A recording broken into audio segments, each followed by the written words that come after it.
My dear readers, the following is the first chapter of Candide by Voltaire. How Candide was brought up in a magnificent castle, and how he was expelled thence.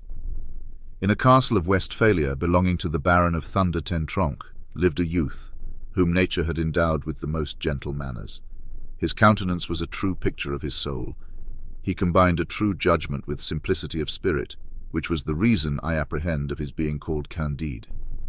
The old servants of the family suspected him to have been the son of the Baron's sister, by a good honest gentleman of the neighbourhood, whom that young lady would never marry because he had been able to prove only 71 quarterings, the rest of his genealogical tree having been lost through the injuries of time.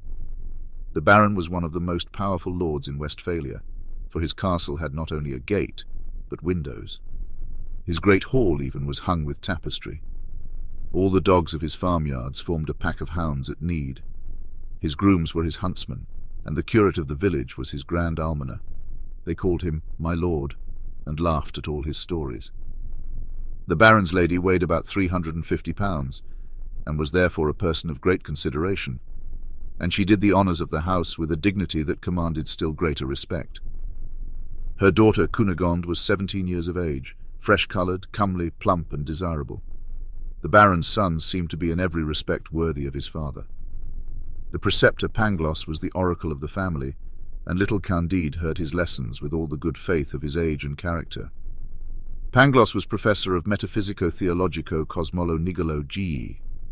He proved admirably that there is no effect without a cause, and that in this best of all possible worlds, the Baron's castle was the most magnificent of castles, and his lady the best of all possible baronesses. "It is demonstrable," said he, "that things cannot be otherwise than as they are. For all being created for an end, all is necessarily for the best end. Observe that the nose has been formed to bear spectacles, thus we have spectacles.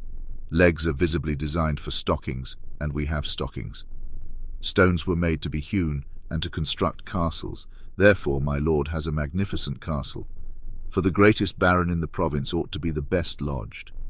Pigs were made to be eaten, therefore we eat pork all the year round. Consequently they who assert that all is well have said a foolish thing. They should have said all is for the best."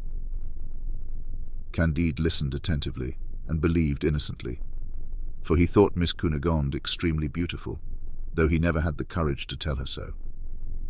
He concluded that after the happiness of being born of Baron of Thunder-ten-Tronckh, the second degree of happiness was to be Miss Cunegonde, the third that of seeing her every day, and the fourth that of hearing Master Pangloss, the greatest philosopher of the whole province, and consequently of the whole world.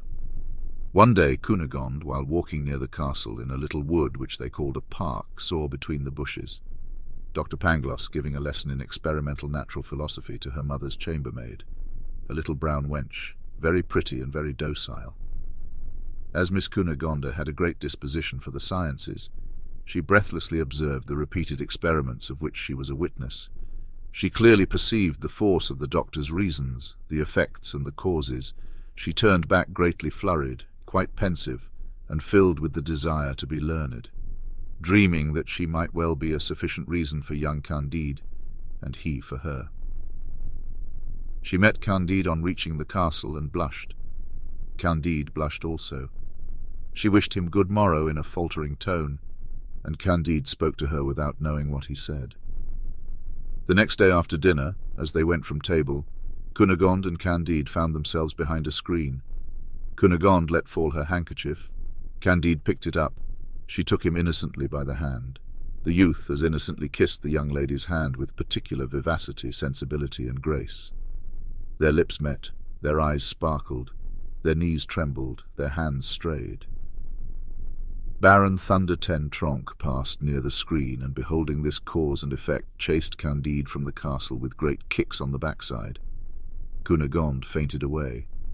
She was boxed on the ears by the Baroness as soon as she came to herself, and all was consternation in this most magnificent and most agreeable of all possible castles.